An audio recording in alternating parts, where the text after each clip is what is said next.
This is the Whole Care Network.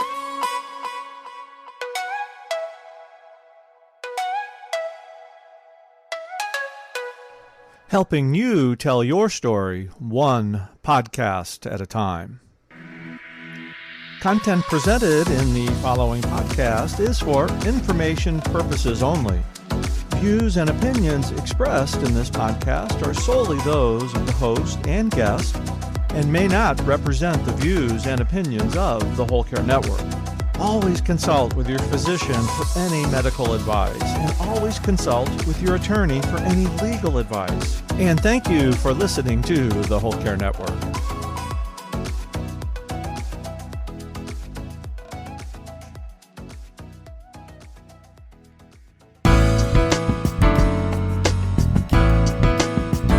I just was suddenly in a world with no roadmap. I felt like I got dropped onto a new planet and it was like, find your way. And there was no way, no arrows, no nothing. So what that led me to was really to reach out to other widowed people. And I just started saying to everyone I knew, do you know anybody who's widowed?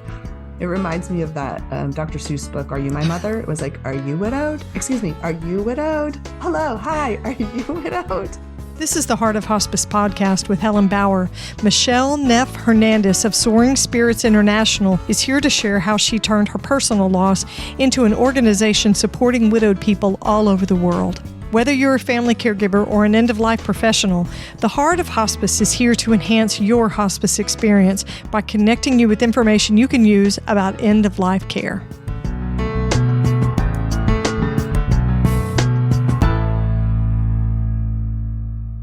As a caregiver, you want comfort and dignity for your patient and convenience for yourself.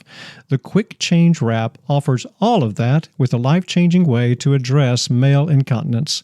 It folds around the source of urine and wicks it away, protecting surrounding skin, clothing, and bedding. Use the Quick Change by itself or with an adult diaper for superior protection. A single caregiver can quickly change the wrap with no lifting or turning the patient. 800 hospitals use it. Now you can get it at home. Visit quickchange.com now. This episode of The Heart of Hospice is sponsored by Odonata Care. Odonata's motto is, Care is Treatment. They've made it their mission to transform the end-of-life experience for the patient and caregivers through education and support. With 50 free YouTube videos that teach bedside care and their booklet, The Care Plan, A Path to Comfort for the Hospice Patient, Odonata Care is revolutionizing the hospice experience. Visit thecareplan.net for more information. Now here's today's episode. You may not think that hospice is a good fit with my guest today, with the work that she's doing, but I'm going to tell you that it really, really is. You're going to be moved by my guest and her story and the work that her organization is doing. Michele Neff Hernandez is with me today. She is a nonprofit leader, a compelling speaker, and a committed advocate for widowed people all around the world. She's the founder and executive director of Soaring Spirits International, which is a nonprofit organization. They provide research-based programs and a community of peers for anyone who has experienced the death of a spouse or partner. And you may not think that has anything to do with hospice. But I'm here to tell you, if you're a hospice professional who works in a bereavement program, you're going to want to be connected with this organization, with the free resources they provide. Notice I said free, because that's always important to a hospice agency when it comes to bereavement care, and the ability to provide an ongoing support even once your bereavement care, your bereavement period is over with for your hospice agency, to provide that continued care for your families. You're going to want to listen and hear what they're doing at Soaring Spirits International. She's got an amazing story. Of course, it's all founded on a personal experience. She lost her husband at a young age in a bicycle accident, and it left her with 6 kids. A blended family that she had to support and care for as she learned how to navigate her way through her widowhood and her grief. So here's my conversation with Michele Neff Hernandez of Soaring Spirits International.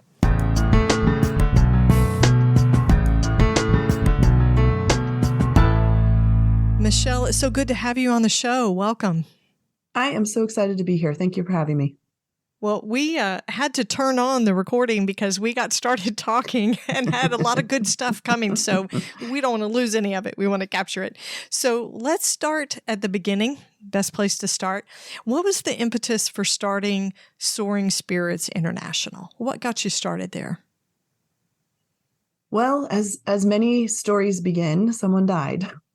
And I often tell people, when you trace a person's story, a historical figure, anyone, you kind of go back through their lifetimes. A lot of times a pivotal part of transformation is the death of somebody important in their life. And for me, that was my late husband, Philip Hernandez. I like to tell people he looked a lot like Superman.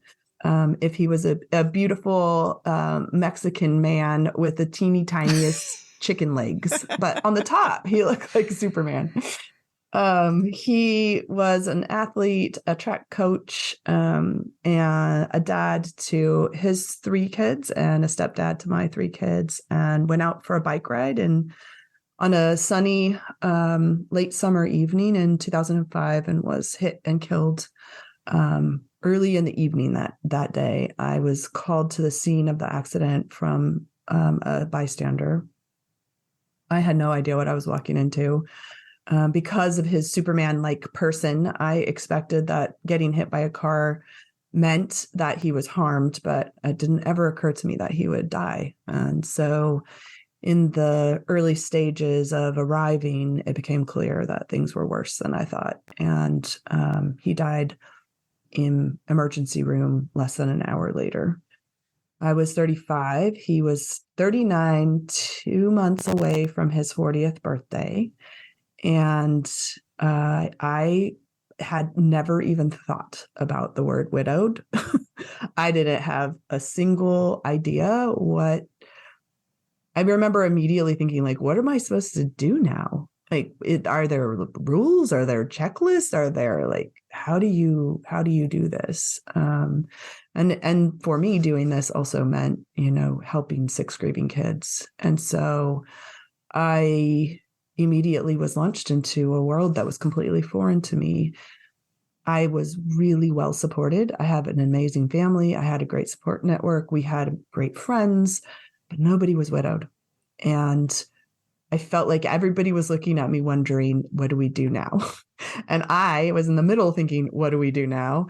And so that sort of led me on an exploratory journey of like, well, now what am I supposed to do? And I didn't know who to ask because as a younger widowed person, I was looking for role models of people who had done this and looking for people who could tell me that I could make it through.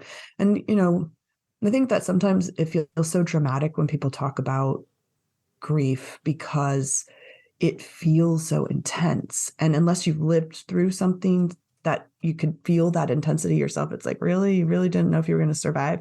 Well, legit, I did not know if I was going to survive because I felt like this pain could kill me and I couldn't understand why it hadn't. And at the same time, I had 6 kids that were counting on me and, a family of people and lots of people I loved. I just was suddenly in a world with no roadmap. I felt like I got dropped onto a new planet and it was like, find your way. And there was no way, no arrows, no nothing. So what that led me to was really to reach out to other widowed people. And I just started saying to everyone I knew, do you know anybody who's widowed? It reminds me of that Dr. Seuss book, Are You My Mother? It was like, are you widowed? Excuse me, are you widowed? Hello, hi, are you widowed? So what that ended up doing was offering me the opportunity to hear a number of stories and to feel understood in a way that I had not yet experienced. Meeting other widowed people changed my life. And the short story to the end of this really is that it led me to want to offer that opportunity to other widowed people. And I built Soaring Spirits with a team of amazing people because I wanted it to be easier for someone to wake up in the land of widowed worlds and see that there was actually an arrow and that there was a direction you could be pointed to find other people who aren't going to be able to craft your experience or your road for you. Each of us have to do that on our own. but we can do it in the company of others who have done it as well. And that made all the difference for me. You created the network that you needed. Yeah, I did. And I don't know that I did it with that intentionality. I was very still early in my widowed life when all of this started happening.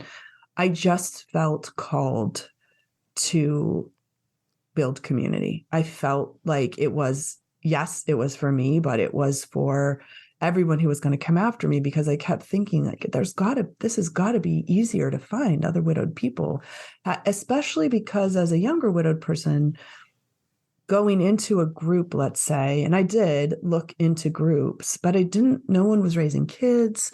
I just didn't see myself reflected in the groups that I had access to. And in part, that's true, I think, for every experience of grief. It's like you're only able to access whomever happens to have had a death and is at that exact location that you are. And so the limiting factors of needing to have the group be in person and physically present were difficult for me, because in my situation, there wasn't anybody who shared something like me.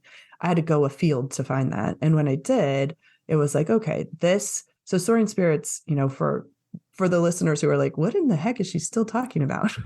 Soaring Spirits is a nonprofit organization designed to provide programs, resources, and community for widowed people, built by widowed people, all custom designed to address the death of a spouse or partner. And to be clear, we define a widowed person as anyone who has experienced the death of the person they thought they were going to spend their life with. That includes all genders. It includes all relationship makeups. It includes complicated relationships where perhaps you've been divorced or you had an addiction situation in your relationship and you always thought there was going to be a time when you were going to make your way through and come back to each other. We encompass the whole human experience as it relates to a partner relationship that was intended to be long-term. And when that person dies, you're welcome in any of the programs that are created and supported by Soaring Spirits. I think that's super important because you were looking for another widow who looked like you. Yeah. There were plenty of widows that were older, no disrespect. I'm sure they grieve in their own way, right? But it didn't look like somebody who was supporting 6 children and trying to navigate what that would look like, parenting children who were grieving, younger people who were grieving. And what you did was create relatable members or relatable participants in Soaring Spirits so that everybody can go to Soaring Spirits and say, hey, I connect with this person because their experience reflects mine. Yeah. The interesting thing is, at the time, what I didn't know was that I could learn a lot from and get a lot of comfort from people who had a completely different experience than I did.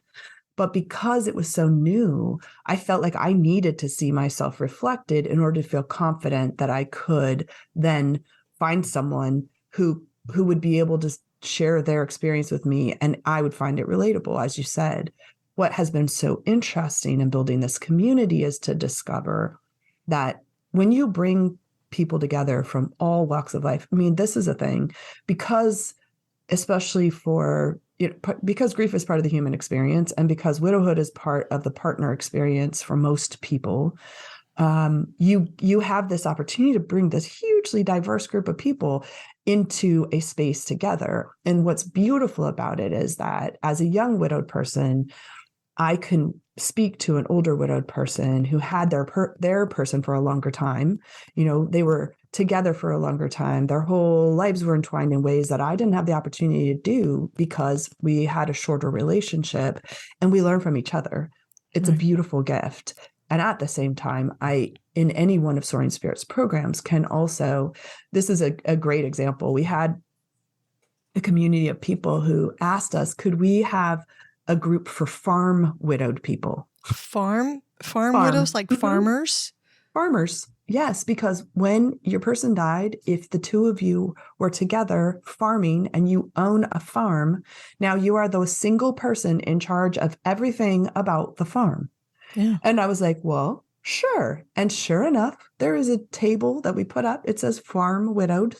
And those people come together and they can talk about how they're managing, agriculturally, what they do with the animals, how do they feel about taking care of that tractor, the tractor on which their person died, or, so it's everything from as broad as you can get to as narrow as you can get, that being understood and having your experience validated is a key part of building resilience in the widowed experience.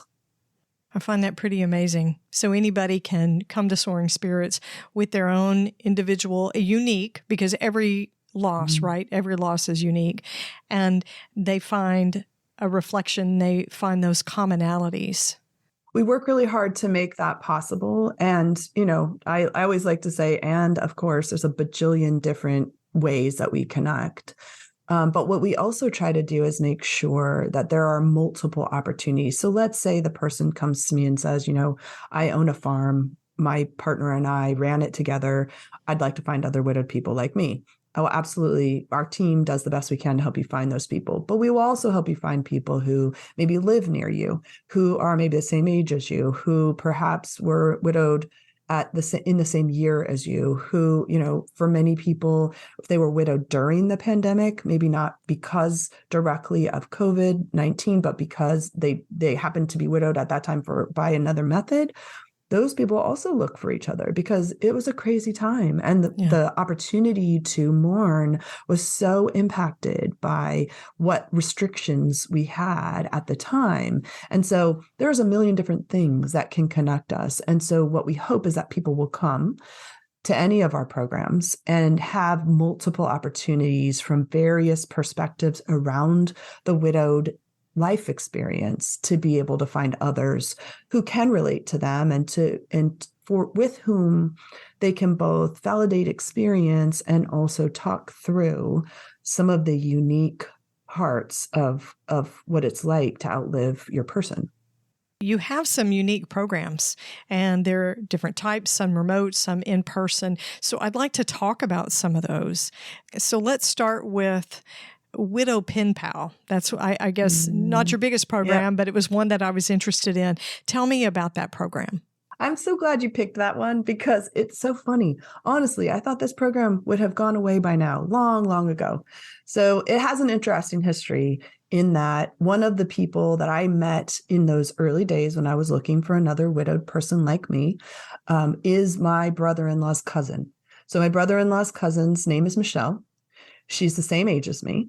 And she was widowed 2 months after me. Oh, wow. And I know, right? So my sister reached out to me and said, hey, Dan's family also had a death recently. And I was hoping you could reach out to his cousin and just, I was thinking to myself, just what? Tell her this is like the worst thing that's ever happened to me. Is it also the worst that happened to you? ? Like, I just didn't know what I was supposed to say to her. I had been widowed for 2 months at the time. And so I sent a random email and I don't even know, kind of was just like, well, hi, my sister asked me to reach out. And it took her a couple of months to respond because widowhood. But when she did, we began an email correspondence that has turned into a lifelong friendship. She's my best friend. We have been best friends for nearly 20 years. And what we realized was here, she lived in Texas. I lived in California. We were the same age. So we figured like we were close enough in age that there were a lot of life experiences we would be living, just as life trajectory plays out. And we both had kids. And so when I first was getting ready to launch this idea for Soaring Spirits, I thought, okay, well, we've got to offer people something. What can we possibly offer them? And I thought, well, maybe we can create this opportunity for people to have pen pals, because Michele and I were basically pen pals. It would be like, I would write an email and just wait for her response. Same for her. It was the way of emptying my brain and just throwing it out into the world. But I knew it was going to be caught on the other side by somebody who was living my experience as well. And she would do the same. And so we had this beautiful correspondence by email. And I thought, well, maybe we could just make some pen pals. And so that's what we did. So I created the program. I hired a programmer who was a young entrepreneur, and he developed it for me. And all of a sudden it occurred to me that if we launched this, what if there weren't any pen pal matches? Like it suddenly was like, oh no, I'm going to say this out loud to people. You can sign up. And then I'll be like, uh-oh, do I have to be everyone's pen pal because nobody signs up? Oh my gosh. And so like, this is like, I had no idea what I was doing. So it turns out literally 8 people signed up on the first day. And they were matches for each other. And from that time to this, there is a countless number of matches. Just recently at an in-person event in Tampa, I had a woman come up to me and say, I just want to thank you so much for the Pen Pal program. My pen pal and I are here together meeting for the first time. We're sharing a hotel room and we're here at Camp Widow together. And it's all because we've had this beautiful correspondence. And so that very thing that happened for Michele and I has happened again and again and again. And the way the program works is that you decide you want to have a pen pal. You just click the box that says, yes, I would like a pen pal. And then the system will provide you with the email addresses of 3 people who are within 10 years of you in age, who have the same parenting situation you do. So either do or don't have kids. Also, we can narrow it down to have minor children at home, have adult children. And then they will also match you with somebody who is within about 6 months of you in the time since your person died. So to be clear, this is not intended to be a mentor-mentee situation. This is intended to connect you with somebody who's living the experience the same time you are and has a lot of things in common with you. Now, sometimes people will write 3 people and, it's just no good, no match. You're able to request additional matches. And then my dad died in 2021 and my mom became widowed. And so my mom has like 6 pen pals. So, you can have as many pen pals as you want. You can have as few pen pals as you want. And what has developed, though, is this beautiful opportunity. It's really good for people who aren't interested in like a forum sort of situation. So we do have a forum. Our online forum is called Widowed Village. And you can, it's like message boards and opportunities to post and comment. And I like to think of it sort of as like a protected Facebook for widowed people. I say protected because it does require people to apply and be approved. And in the approval, we confirm their widowhood.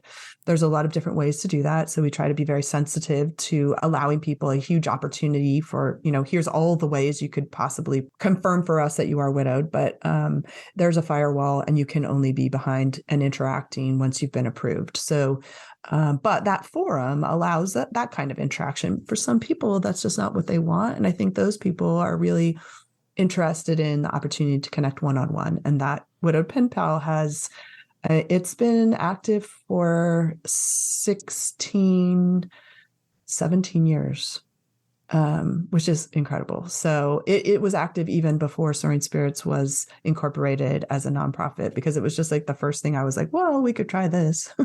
And so here we are all these years later, and many, many, many matches of pen pals. And I always wanted people just to be able to have a connection like the one I have with Michele. I think that's pretty amazing. When you think of pen pals, right? That's something, I mean, I'm quite a bit older. I'm 57. That was something we did when we were kids, and it went out of vogue. It went out with, hand sewing and letter writing, that sort of thing. Yeah. But I love it that those personal connections, because that's the key to it. It's a personal connection. Yeah. And you don't have to be close. You can actually email, which is a lot easier even, than writing a letter. What's been so beautiful is to watch these relationships develop. I mean, because what happened for Michele and I was really just the natural progression. It was like, we've been writing to each other so much, we should just talk on the phone. Yeah. And then when we talk on the phone so much, it was like, I can't believe we've not met in person. And I think it's especially true for people who are sharing a grief experience, right? It's so intense and it's so personal immediately, because you're not capable of wearing the mask you might wear typically, because you're so raw and you're struggling through something that's so life-altering that suddenly everything's in question. And so when you're interacting with another person and you're both in that space, you just become close so quickly. and close in a different way. Like you could be talking to your pen pal for months and think, oh my gosh, you know what? I never even asked what you do for a living. Do you work? Right. You know, you skip all of the things that in, normal social circles, you would have been talking about. Those are the key things you start with. You skip those right over. And so it's really interesting to give people the opportunity to have these deep connections and to witness the evolution of that and how closely that matches what happened for Michele and I. And I, another just like a life experience was that we had one of those very early pen pals that became very close friends. And one of the pen pals wrote to me when her partner in her pen palness died. And she was like, I feel I'm bereft, my pen pal died. And so where did she go? She went to Soaring Spirits to say, this person who I connected with, I knew you'd want to know, is what she told me. I knew you'd want to know. And so, this beautiful opportunity to literally have this person with you through the rest of your life, what a gift. It's an honor to be a part of that kind of connection.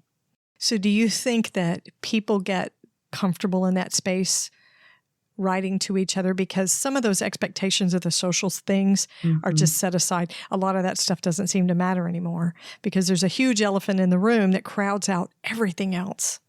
And you're in your own room with an elephant. Yeah. So let's both talk about our elephants. Yeah. Right. Well, and I think it's so interesting because that happens in person too. So yes, I think that the beauty of the writing and the connection in that way is that for people for whom that is the most comfortable way to express themselves, especially around their elephant, I think it's a beautiful connection that typically you don't find, especially in that one-on-one, the way that we connect people one-on-one. I should say that, over the years, we've also sort of developed the program to allow people, for example, let's say they're in the LGBTQ plus community, and that's more important to them to have somebody in a shared community than it is how long they've been widowed or whether or not they have the same family situation. They can make that a priority. It also has given us the opportunity to provide, for example, suicide survivors an opportunity to connect with another suicide survivor. And so there are some new elements to the program that didn't exist in the early stages that have reflected what we've learned are some of the key things that people care about in making those personal connections. But I just wanted to take what you've said one step further and say that in our in-person programs, we find the same thing is true. The elephant is no longer an elephant that we try to walk around, but it's an elephant that we talk about the trunk and we show the feet and we stand next to and pet. And we're like, this is my elephant. Where's your elephant? And so we're so busy talking about our elephants that we forget to talk about all of the other things that socially usually would be the thing we would talk about and that we might feel confident and comfortable talking about. And when you're grieving, and you feel like the elephant's following you everywhere you go, and you're in a different social circle trying to talk about what you do for a living, while you're like, but have you seen my elephant? And everyone else is like, no, thank you. I don't want to even look at your elephant, let alone pet it. You have an elephant? I can't even see it. Exactly. Please don't talk about that. And so I think that that's what's been so powerful about these connections is that there's an assumption that we're going to talk about the elephant. The elephant is, you're asking, where is your elephant? Why don't I see an elephant with you? Instead of pretending like it doesn't exist. And when you are able to be in that space with other people, it wipes out so many other things that would usually divide us. And we forget to ask about the things that might be divisive. And we forget to ask about the things that you're like, I don't care if your hair is purple, and I've never thought that dyeing your hair is something that anyone should ever do, no matter what color, because I can't even see your purple hair. What I see is that you have had the similar loss as I have. And can we talk about that? And it has been incredible to be in a diverse community with people who have every kind of life experience that might in other situations put them on one side or another, and watch them come to the center and allow grief and humanity to be the thing that holds the room instead of, what political party are you a part of? What are your religious beliefs? What kind of things do you, what causes do you care about? While all of that still participates in so much as it makes us a part of who we are, Those are not the important things. It's all about the elephant. It's all about my elephant and your elephant. And let's talk about our elephants. Oh my gosh, look, our elephants have the same size feet. And when you find somebody who that is true with, that's the only thing that matters. As a solo caregiver for an adult male suffering with incontinence, the nightly interruption of a bedding and clothing change ensures that nobody gets a good night's sleep. Well, now, with a quick change wrap, you can make that change quickly with no lifting, turning, or rolling over. It takes just a couple of minutes, then you're both back to sleep. In fact, there's hardly any disruption to your male patient. He doesn't even have to be awake. The quick change wrap folds around the source of urine and wicks it away, protecting surrounding skin, clothing, and bedding. The quick change incontinence wrap that is so effective and convenient, it will change the way you provide care to your male patient, for the better. Combine the quick change wrap with an adult diaper for superior protection. It takes just a minute or two for one person to change the quick change wrap regardless of size, anatomy, or weight of the patient. 800 hospitals use it. Now you can get it at home. Visit quickchange.com now.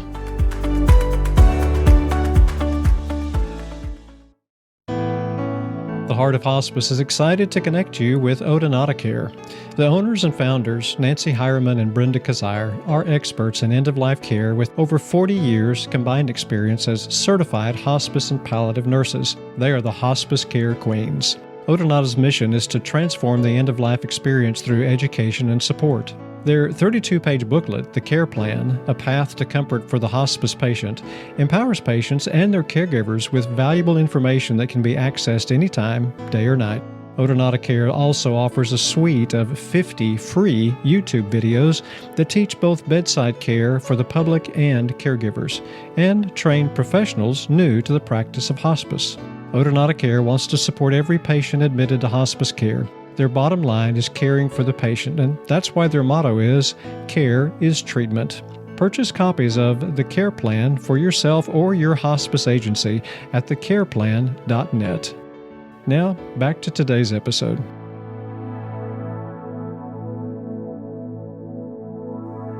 One of your biggest programs that you have is Camp Widow. You referred to it earlier. Tell me about Camp Widow. Camp Widow is actually the reason Soaring Spirits exists. Because at the end of my initial search for other widowed people, when I was like, okay, I just want to bring widowed people together. Michele and I were driving, we were driving home from having our first visit to her husband's grave. It's in a beautiful little white clapboard chapel in Texas, backwoods of Texas. So we're driving home and I'm saying to her, like, I just want to bring all these people together. Like, I'm thinking it's like a weekend. Her eyes get really big, like, oh God, where are we going with this? And I'm thinking, and it, like you have social pieces of it. We have a dance party. I think there should probably be a 5K. Then there'll be like workshops and stuff. Wow. And she's thinking, you have lost your mind, lady. And I'm like, but so like, she's like, who's going to come? I'm like, any widowed person. Where are we going to find them? Well, there's a lot of them. Like, what if we just say like, okay, widowed people come. And so that idea, Camp Widow really is very much still that exact thing. And what I wanted was so the way I describe it now, it's a blend between a conference, a retreat, and a high school reunion. We use elements from all three of those. And the purpose is to help widowed people have access to tools, resources, and community that will help them rebuild their lives. So the way we look at it is people have come to us, they've already experienced this tragic loss. Their life has been altered in ways that they didn't sometimes ask for or expect. And now the question on every plate, every widowed person's key question, what do I do now? And so each of us have to learn to answer that for ourselves. Each of us have to find our own way forward. And when we can do that with a community of people who are also making their own way forward, we have the opportunity to provide some really unique support. And Camp Widow provides that. So you'll be able to choose between workshops that apply to both your interests, but also what we have learned through our research center. So Soaring Spirits has a research center. It's called the Soaring Spirits Resilience Center. And what we study is resilience in widowhood. What key elements are going to help our widowed people build lives that they care about, they want to live, and that are meaningful after their person dies? One of the things we discovered is that how long you've been widowed really does influence the information that you need at these critical junctures, right? So the first one is called newly widowed, and that's for someone who's been widowed less than a year. So you have not yet made your way through the calendar year. The second one's called recently widowed. That's 1 to 3 years, where people still feel very newly widowed, and there are still new things that they have not yet done. There's still many firsts ahead of them, but they have made it through that first calendar year, and they are now in the midst of the really beginning of, what do I do with myself now?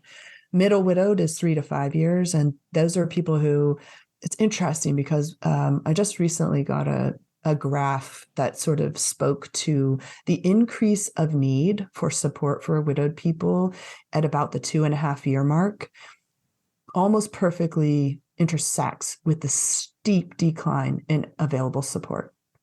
Because people believe by the time you're around 3 years widowed that you've got it handled. You're good. You've been doing it. Clearly you're running your life. Okay, we're so glad that you made it through that.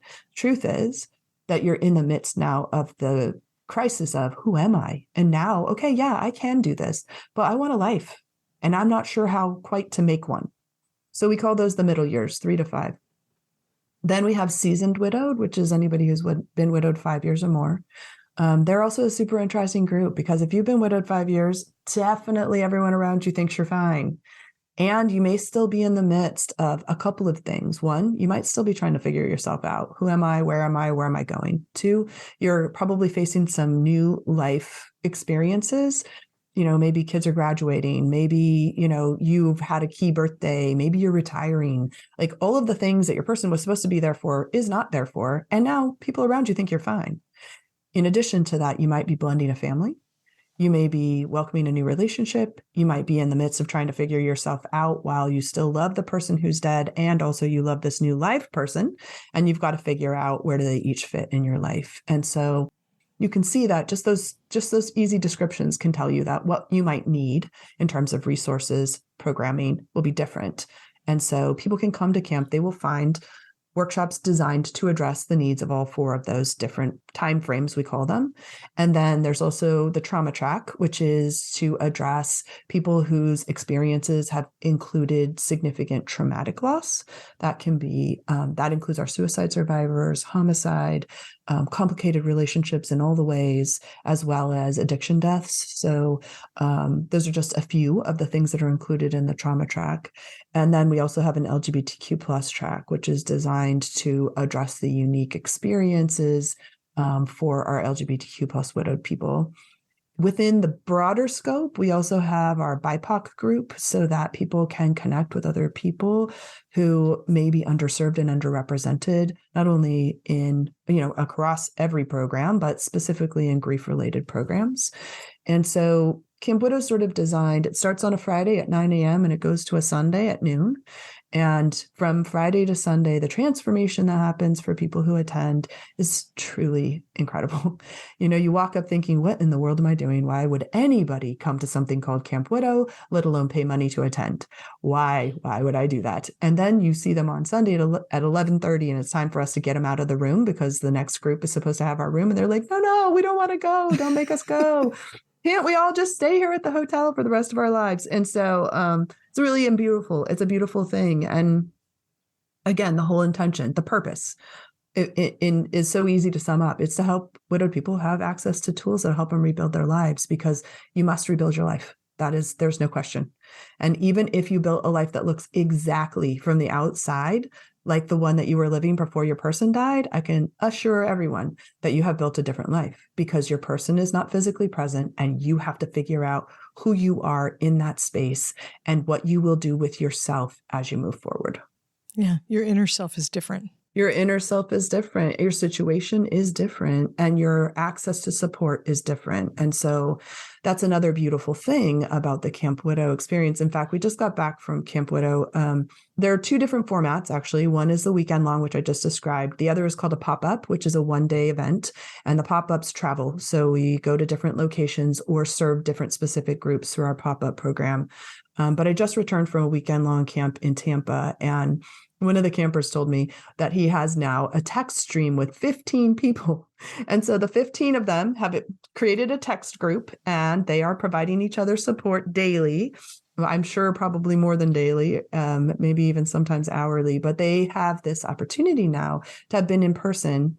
Like we just talked about, they shared all their elephants. And so this is a stream of conversation where when you're out in the world and somebody pretends you don't have an elephant, you can text your friends that do and say, hey, I was just at a party and that person, you acted like my person never existed. I said, their name and they ran away. I can text my friends who will say the name with me and immediately be reconnected to a community of support that understands why that's so important. Yeah. We're getting close to the end of the interview, and I want to ask you a couple of more things, but tell my listeners how they can find Soaring Spirits and look into Camp Widow and the Pen Pal program.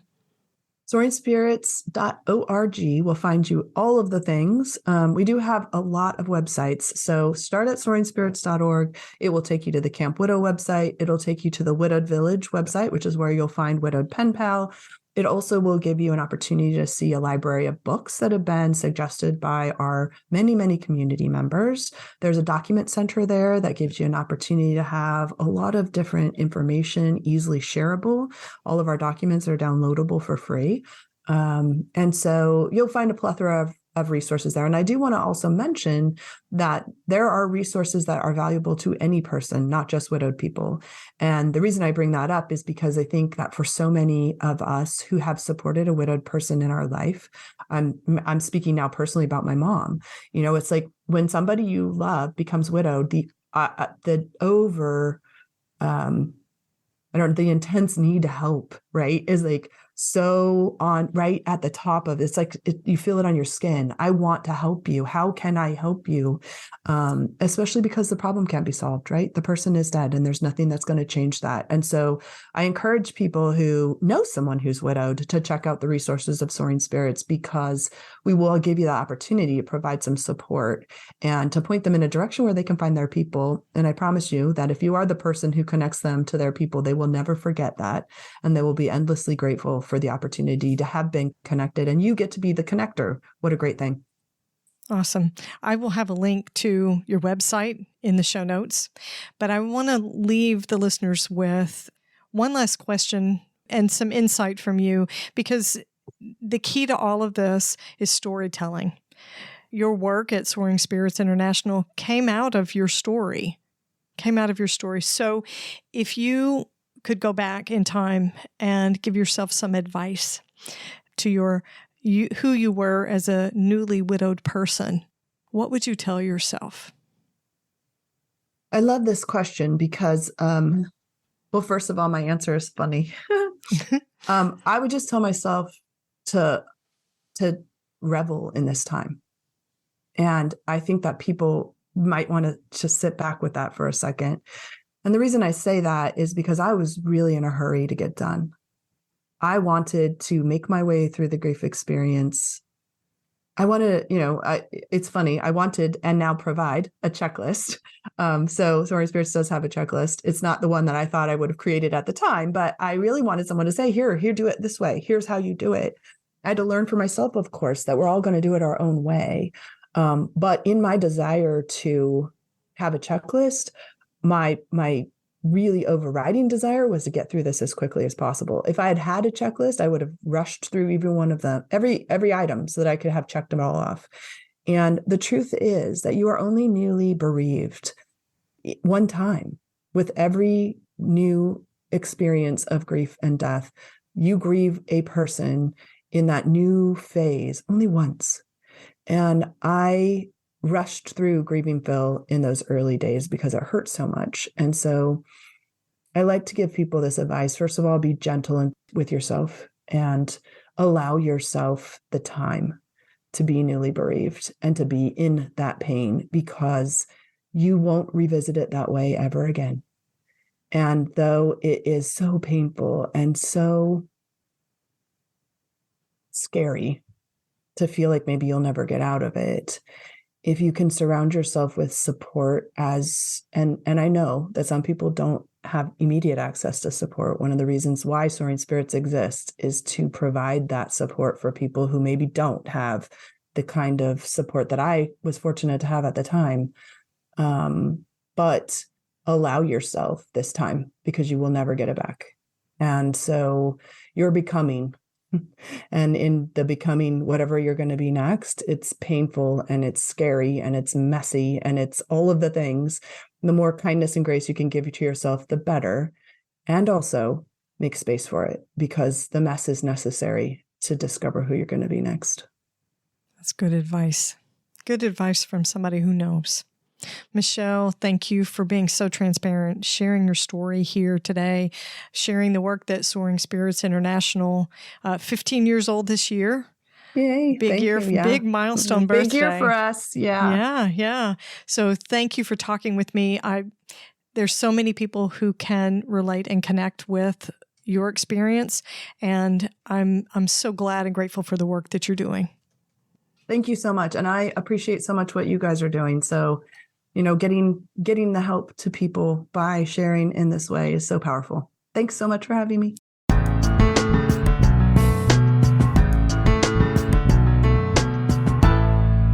So hopefully by now you understand the connection and the usefulness of Soaring Spirits International, not only for yourself personally in case you are a widowed person, or if you know somebody who is a widowed person, but also if you are a hospice professional, a chaplain, or a social worker who is involved with the bereavement care that your agency provides, Soaring Spirits International can be an amazing resource.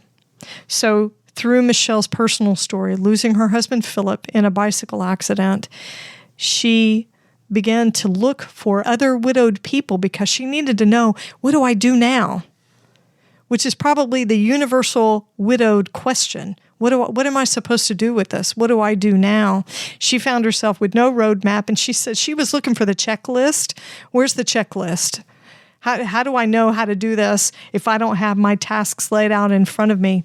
It changed her life to meet other widowed people, and she set up Camp Widow, this amazing gathering providing support and resources and encouragement and community for all these widowed people.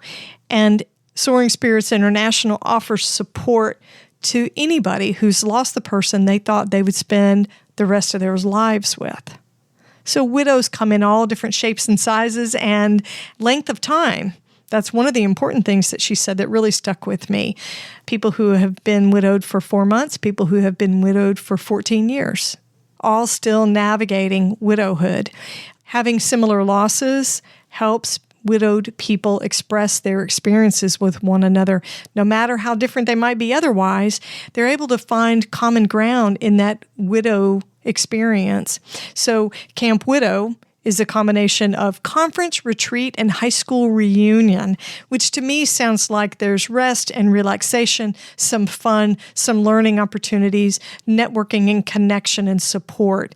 And it helps people to answer the question, like Michele had, what do I do now?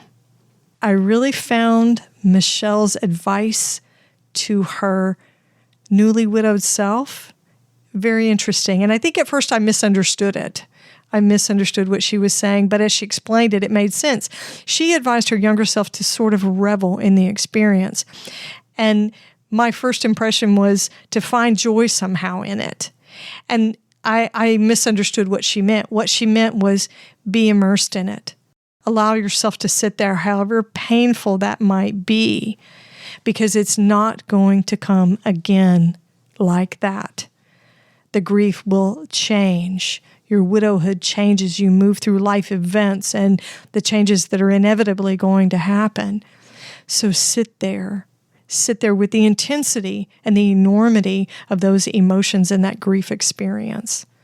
I would encourage you to check out her website, soaringspirits.org. A lot of resources there. And if you remember, Michele said most of those are free except for Camp Widow. Michele also has a book. It's called Different After You, Rediscovering Yourself and Healing After Grief or Trauma. I'll put a link in the show notes so you can find the book and purchase it for yourself. And of course, there'll be a link to the Camp Widow site and also to soaringspirits.org. So check out Soaring Spirits International. They're doing some amazing work that could really be of benefit to so many people. Be sure to catch the next episode of the Heart of Hospice podcast. You can find more episodes on theheartofhospice.com, and don't forget to subscribe on your favorite podcast platform. You can connect with the Heart of Hospice on Facebook and Instagram.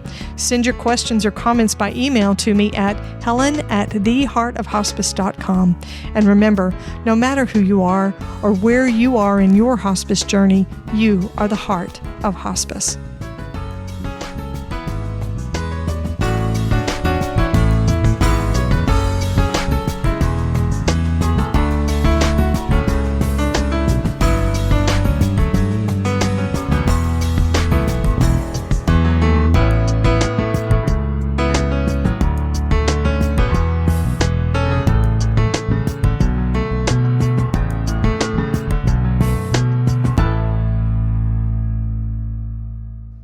This is the Whole Care Network.